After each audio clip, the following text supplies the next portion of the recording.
দর্শক, বাজার পরিস্থিতি জানাবো। ছুটির দিনেও বাজার ঘুরে দেখা গেছে এখনো চড়া দামে বিক্রি হচ্ছে নিত্য প্রয়োজনীয় সবজি আলু। খুচরা বাজারে বিক্রি হচ্ছে প্রতি কেজি 70 থেকে 75 টাকায়। ব্যবসায়ীরা বলছেন, নতুন করে কৃষক উৎপাদন না করলে এই আলুর দাম কেজিতে আরো 20 থেকে 30 টাকা বাড়তে পারে। তবে স্বস্তি ফিরেছে শীতের সবজি এবং পেঁয়াজের দামে।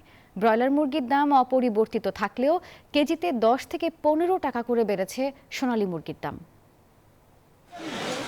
গত ৩ সপ্তাহ ধরে উচ্চমূল্যের সবজির তালিকায় আছে আলু। কোনো উদ্যোগেই নামছে না দাম। খুচরা পর্যায়ে প্রতি কেজি আলু 70 থেকে 75 টাকায় বিক্রি হচ্ছে। আলুর দাম বেশি হওয়ার কারণে আসলে আমি আলু কিনি নেই। মোটামুটি ভাবে অন্য সবজির দাম কম আছে আলুর হিসাবে।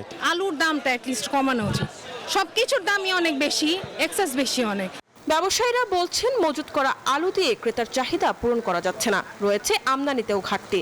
নতুন করে কৃষক উৎপাদন না করলে আলুর দাম কেজিতে আরো 20 থেকে 30 টাকা বাড়তে পারে। যদি কৃষকে আবার আলু উৎপাদন করে নতুন আসে, তখন যদি বাজার আস্তে আস্তে আস্তে কমে আসে।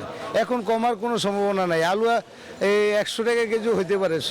এদিকে বাজারে বেশ কিছুদিন চড়া দাম থাকার পর উত্তাপ কমেছে পেঁয়াজের দামে। তবে সামনে পেঁয়াজের ঘাটতির শঙ্কা ব্যবসায়ীদের। গত সপ্তাহ থেকে এই সপ্তাহে প্রতি কেজিতে আপনার 10 টাকা 12 টাকা কম। বাজারে যে পরিস্থিতি, বাজার বাড়ার সম্ভাবনা একটু বেশি। স্বস্তি মিলছে সবজির বাজারে। শীতের সবজি সরবরাহ বৃদ্ধি পাওয়ায় দামও কমতে শুরু করেছে।